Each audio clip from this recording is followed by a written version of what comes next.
ఆవకాయ పచ్చడి ఈ సీజన్కి సరిపడా ఆవకాయ అయితే పెట్టేసుకున్నానండి.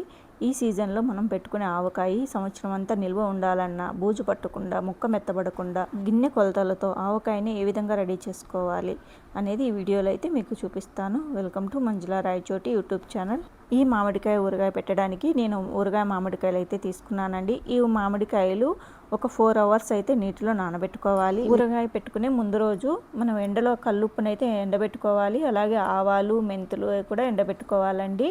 ఇక్కడ నేను గానుగ నుంచి తెచ్చుకున్న పల్లి నూనె క్యాన్ తీసుకున్నాను. ఇది కూడా 2 డేస్ అయితే ఎండలో ఎండబెట్టుకోవాలండి. అప్పుడే మనకు ఆయిల్ బాగుంటుంది ఊరగాయకి. మీకు ఈ గానుగ పల్లి నూనె దొరకనట్లయితే షాప్లో ఊరగాయ పెట్టుకునే పల్లి నూనెని అడిగితే మనకు షాప్లో ప్యాకెట్స్ ఇస్తారండి. అవి మనం డైరెక్ట్గా ఊరగాయకి వాడుకోవచ్చు. చాలా బాగుంటుంది. ఈ ఊరగాయ రెడీ చేసుకునే రోజు ఈ కల్లుప్పును మెత్తగా మిక్సీ పట్టుకోవాలండి. అలాగే ఆవాలు కూడా పౌడర్ చేసి పెట్టుకోవాలి, మెంతులను కూడా పౌడర్ చేసి పెట్టుకోవాలి. ఇవన్నీ రెడీ చేసుకొని పక్కన పెట్టుకోవాలి. ఇలా ముక్కలు కట్ చేసుకున్న తర్వాత ఇందులో ఉండే జీడి అలాగే దీని పొరలాగా ఒక లేయర్ వస్తుందండి. దాన్ని కూడా మనము తీసేయాలి. చూడండి, ఇక్కడ మనము జీడి తీసిన తర్వాత ఒక లేయర్ లాగా కవర్ లాంటిది వస్తుంది. అది కూడా తీసేసి ఒక వెట్ క్లాత్తో ముక్కలన్నీ తడి లేకుండా తుడిచి పెట్టుకోవాలి. ఈ ఊరగాయ చేసేటప్పుడు మనకు ఎక్కడ కూడా చేతులకు కానీ అలాగే మనం వాడే ఏ గిన్నెలు కూడా తేమ లేకుండా చూసుకోవాలండి. ఇలా చేసినప్పుడే మనము ఊరగాయ పెట్టినప్పుడు బూజు పట్టకుండా సంవత్సరం అంతా నిల్వ ఉంటుంది. మనము చేతులు కడుక్కున్నప్పుడు కూడా వెట్ క్లాత్తో తుడుచుకున్నా కూడా మన చేతులకు అనేది తేమ ఉంటుంది. కొద్దిసేపు చేతులు డ్రై అయ్యాక మనం ఆవకాయ అనేది పెట్టుకోవాలి. మీకు ఆవకాయ గిన్నె కొలతలతో చూపిస్తున్నాను చూడండి. చాలా సింపుల్గా తక్కువ పదార్థాలతో ఈజీగా మనము ఆవకాయ అనేది పెట్టుకోవచ్చు. మనం ఎక్కడా కూడా తేమ అనేది లేకుండా పెట్టుకున్నట్లయితే సంవత్సరం పాటు ఆవకాయ నిల్వ చేసుకోవచ్చు అండి. ఈ మామిడికాయ ముక్కలను ఒక వెట్ క్లాత్తో శుభ్రంగా తుడిచిపెట్టుకున్నాం కదండి. ఒక పెద్దపాటి గిన్నెలో ఈ మామిడికాయ ముక్కలు అయితే కొలుచుకుంటున్నాను. 4 గిన్నెలు అయితే నేను మామిడికాయ ముక్కలు తీసుకున్నానండి. మీ దగ్గర ఎన్ని మామిడికాయ ముక్కలు ఉన్నా కూడా దానికి సరిపడా గిన్నె 4 గిన్నెలు ఉండేటట్లు చూసుకోండి. ఇక్కడ చూడండి, మొత్తం నిండుగా 4 గిన్నెలు అయితే ఊరగాయ మామిడికాయలు తీసుకున్నాను. చూడండి, ఇవన్నీ కూడా 4 గిన్నెలు అయితే తీసుకున్నాను. ఇదే గిన్నె కొలతతో ఇక్కడ మనం మిక్సీ పట్టుకున్న కల్లుప్పుని, ఇది వచ్చి ముక్కాలు భాగం అంటే అద్దం గిన్నె కంటే కొద్దిగా ఎక్కువగా ఉప్పు అనేది వాడుకుంటున్నాను. ఇక్కడ 4 గిన్నెలు మామిడికాయ ముక్కలు, అలాగే అద్దం గిన్నె కంటే కొద్దిగా ఎక్కువగా ఉప్పు వేసుకున్నాను. అలాగే ఇక్కడ 3 మ్యాంగో మిర్చి పౌడర్ అండి. ఇది ఊరగాయకి మంచి కలర్ వస్తుంది. ఊరగాయ కూడా చాలా బాగుంటుంది. ఈ కారపొడి 4 గిన్నె మామిడికాయలకి అర్ధ గిన్నె కారపొడి వేసుకుంటున్నానండి. అలాగే ఇది మెంతిపిండి 2 స్పూన్స్ అయితే వేసుకుంటున్నాను. అలాగే ఆవపిండి 4 గిన్నెలు మామిడికాయ ముక్కలకి 4 ఫుల్గా పెద్ద స్పూన్తో 4 స్పూన్లు అయితే వేసుకుంటున్నానండి.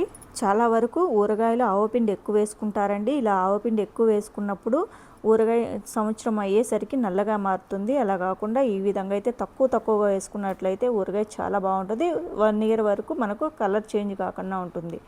అలాగే ఇక్కడ 1 స్పూను పసుపు పొడి వేసుకున్నాను. అలాగే ఇంగు 1 స్పూన్ వేసుకున్నానండి. అలాగే మనము వెల్లుల్లి రెబ్బలు కూడా వేసుకుంటున్నాను. అది మీ ఇష్టం అండి. వెల్లుల్లి రెబ్బలు ఎక్కువ వేసుకున్నా కూడా మీకు తినే టేస్ట్ని బట్టి వేసుకోవచ్చు. ఇవన్నీ కూడా మనము పచ్చివే వాడుకున్నాము. ఎలాంటివి వేపుకొని అయితే వేసుకోలేదు. ఇవన్నీ కూడా ముక్కలకి పట్టే విధంగా బాగా కలుపుకోవాలండి. కింద నుంచి అన్ని ఉప్పు, కారము అలాగే మసాలాలు అన్నీ కలిసే విధంగా ఒకసారి ఈ విధంగా కలుపుకోవాలి. ఈ ఊరగాయ పెట్టడానికి 4 గిన్నె మామిడికాయ ముక్కలు తీసుకున్నాం కదండి. ఆయిల్ 1 గిన్నె తీసుకుంటే మనకు ఊరగాయకి కరెక్ట్గా సరిపోతుందండి. మనం ముక్కలు మునిగిపోయే వరకు ఆయిల్ కరెక్ట్గా సరిపోతుంది. ఎక్కడా కూడా ఉప్పు, కారం అనేది అడ్జస్ట్ చేసుకోవాల్సిన పని లేకుండా కరెక్ట్గా సరిపోయింది. ఈ కొలతలతో కానీ మీరు ఊరగాయ పెట్టినట్లయితే మళ్ళీ మీరు ఎక్కువ తక్కువలు వేసుకునే పని లేదండి. చూడండి, ఇలా మనం 1 గిన్నె ఆయిల్ అయితే వేసుకున్నాం కదా. ఇదంతా కూడా ఉప్పు, కారము అన్నీ కలిసే విధంగా ముక్కలకి ఒకసారి ఈ విధంగా కలుపుకోవాలి. ఇవన్నీ కూడా బాగా ముక్కలకి పట్టే విధంగా కలుపుకోవాలండి. ఈ పౌడరు మనం మసాలా అంతా వేసుకున్నాం కదా, ఇది కిందంతా డ్రైగా ఉంటుంది. ఆయిల్ ఇదంతా తీసుకుంటూ కలుపుకోవాలి ముక్కలకి పట్టే విధంగా. ఇలా బాగా కలుపుకున్న తర్వాత ఇలా కలుపుకునేటప్పుడే మసాలాని ఒకసారి టేస్ట్ చేసినట్లయితే మనకు కారం కొద్దిగా ఎక్కువగా తెలుస్తుంది, ఉప్పు ఇంకొద్ది ఎక్కువగా తెలుస్తుందండి. ఉప్పు ఎక్కువగా తెలుస్తుందనేసి మీరేం టెన్షన్ పడాల్సిన పని లేదు. మనము ఈ ఊరగాయని 3 డేస్ అలాగే పెట్టేస్తాం కదా. తర్వాత మనం టేస్ట్ చేసినట్లయితే ఉప్పు, కారం కరెక్ట్గా సరిపోతుందండి. ఈ మామిడికాయలోని పులుపు దిగడం వల్ల మనకు ఉప్పు కారం అనేది కరెక్ట్గా సెట్ అయిపోతుంది. ఈ ఊరగాయ 3 డేస్ తర్వాత చూసినా కూడా మనకు ఉప్పు కారం అనేది పులుపు దిగాక కరెక్ట్గా ఉంటుందండి. ఎలాంటి మనం ఉప్పు కారాలు అడ్జస్ట్ చేయాల్సిన పని లేదు. ఆయిల్ కూడా మనకు ముక్కలు మునిగే వరకు నిండుగా ఆయిల్ ఉంటుంది. మీకు వీడియోలో అయితే చూపిస్తాను చూడండి. ఇలా మొత్తం మనము ఊరగాయని కలుపుకున్న తర్వాత ఒక ప్లాస్టిక్ డబ్బాలో లేదంటే మీ దగ్గర జాడీ ఉన్నా కూడా జాడీలో వేసుకుని 3 డేస్ తర్వాత మీరు చూసినట్లయితే మనకు ఊరగాయ ఎలా ఉందో ఒకసారి చూడండి. ఈ విధంగా ఊరగాయ మొత్తం కలుపుకునేసాం కదండి. ఇది ఈ విధంగా ప్లాస్టిక్ డబ్బాలో తీసి పెట్టుకుంటున్నాను. మొత్తం ఒక డబ్బాలు అయితే వేసుకుంటున్నానండి. ఈ డబ్బా 3 డేస్ వరకు కదపకుండా అలానే పెట్టేసేయాలి. మూత పెట్టేసి 3 డేస్ తర్వాత మనం చూసినట్లయితే ఈ ఊరగాయ మొత్తం ఆయిల్ పైకి వచ్చేసి పులుపు అనేది దిగి ఉంటుంది.